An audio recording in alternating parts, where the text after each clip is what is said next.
really great. I'm really great. Just putting those finishing touches on the sex sound south stuff. So it's been really exciting. Awesome. Tell me a little bit about yourself. What's your background, Marla? My background, I'm from California originally.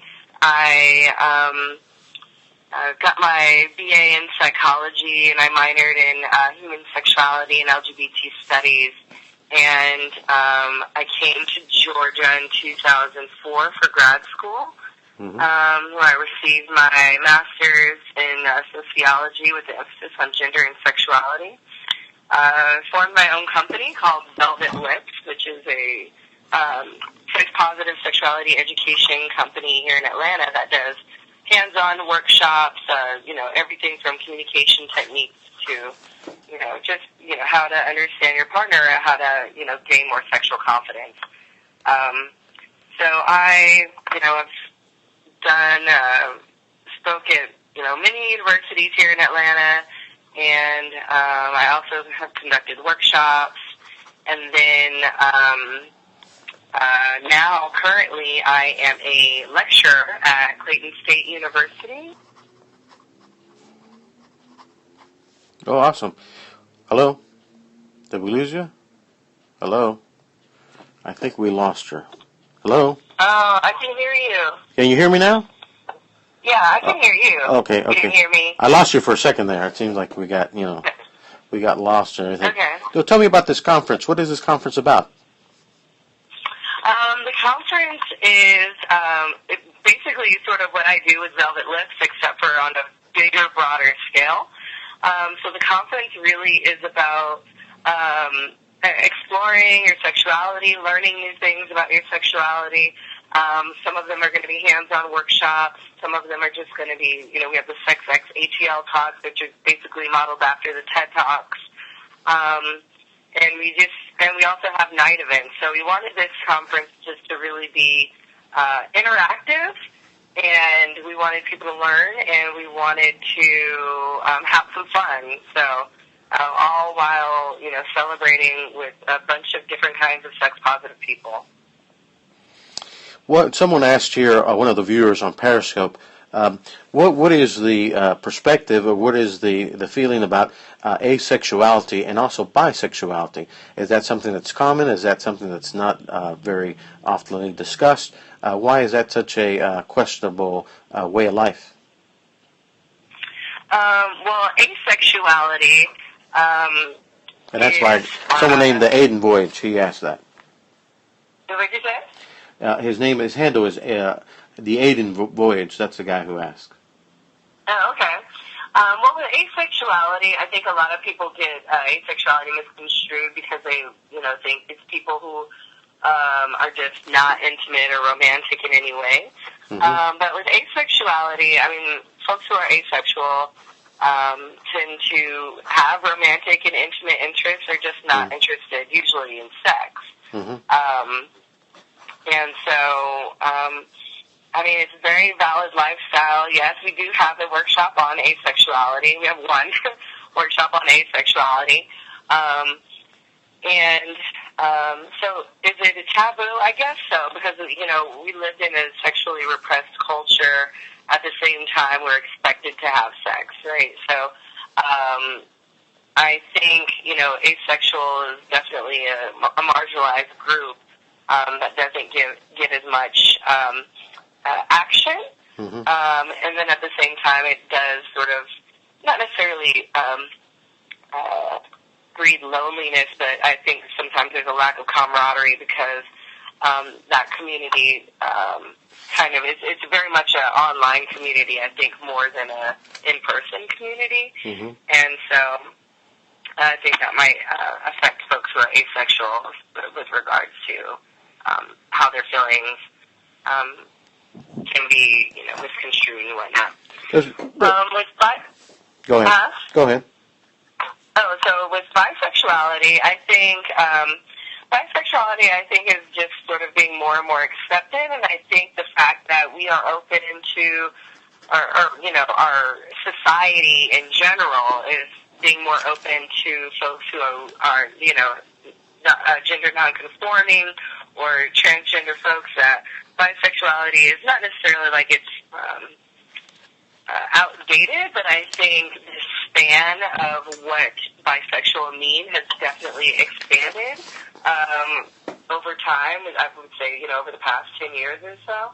Mm-hmm. And I think is it a taboo? I think yes and no. I think with the millennials, the fact that a lot of them don't want to be labeled or refuse to just sort of conform to, the hetero patriarchy, the heteronormativity that we have here in the U.S., I think can really be sort of an effective change as far as bisexuality and the movement, the bisexuality, I guess, movement per se. Well, it's funny. There was an article in the New York Times and the New York Times magazines yesterday that was talking about that. Nicki Minaj was on the cover, that there is a movement to being non-gender specific individuals. That you have kind of this non-general type of individual that doesn't identify with either gender. It's just kind of a blend of both. Yes, exactly. And I found that kind of an interesting discussion in that. Someone asked you online, is sex necessary? I mean, can you live your life without sex? Sure. I mean, yeah, you can live your life without sex. Now, would I recommend it? Probably not, because I mean, sex is my life, right? Sex and sexuality is my life.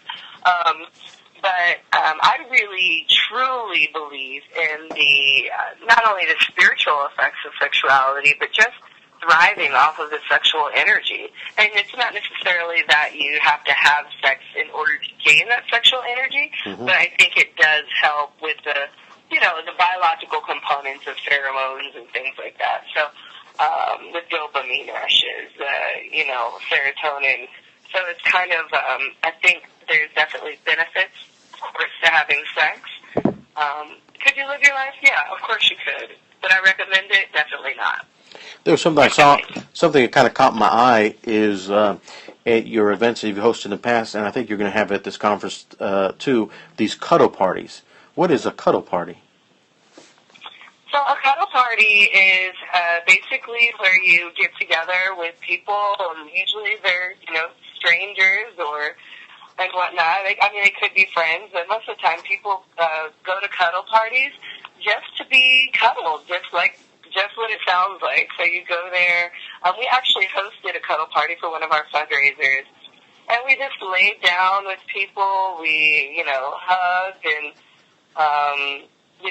we didn't push anything, because, some people, they came, but they just, wanted to experience what it would be like. And a lot of times we just need affection, and that affection alone can help to release oxytocin in the brain, which helps with our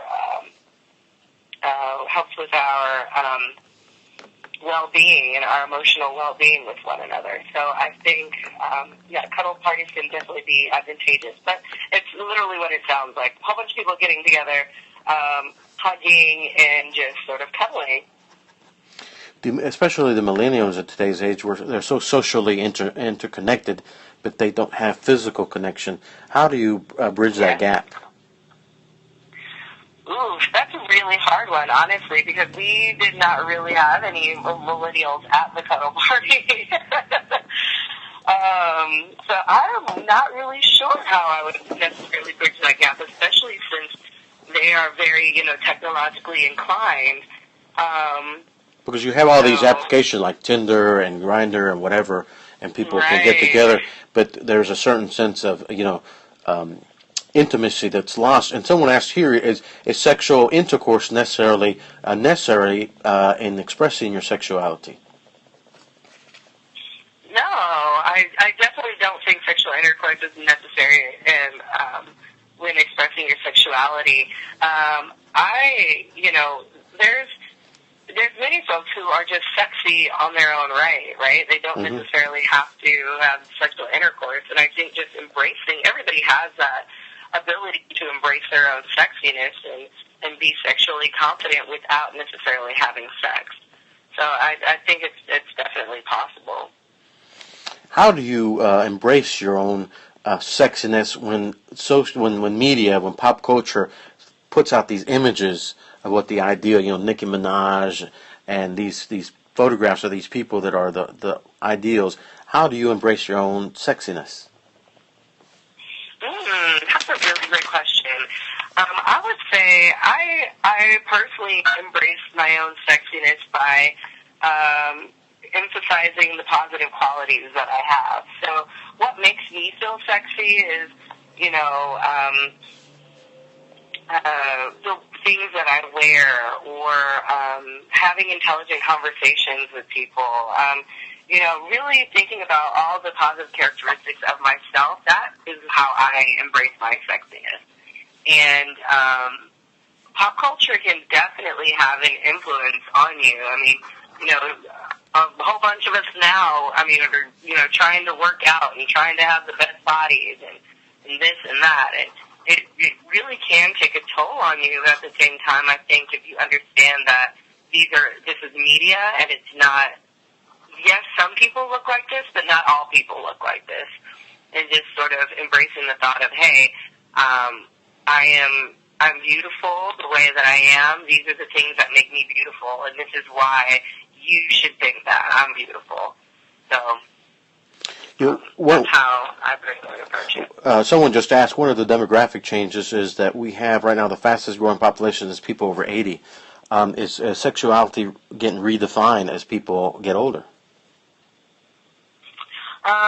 Yes, I would say yes and no, right? Because we all, for folks who are, younger than 65, we tend to desexualize older folks, aging folks. And so, but the reality is if you know you're going to be having sex over 65, 75, 85, then, you know that you're probably going to be having sex, so you can't really desexualize, aging folks. And on top of that, though, there's just really, HIV is hitting older folks harder than it has been in the past, and I think because of the baby boomers who are reaching up there, and folks who haven't traditionally been affected by HIV are now being affected, and so with sexuality, there's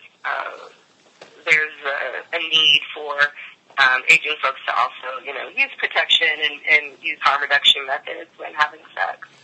There was an article last Friday in the New York Times talking about there's an explosion of sexually transmitted diseases. Why is that happening? You would think that we've had so many discussions, we've talked about protection. Why are we having that resurgence of that? I think the hardest hit group is 18 to 24, and I think it's because that group really hasn't experienced sort of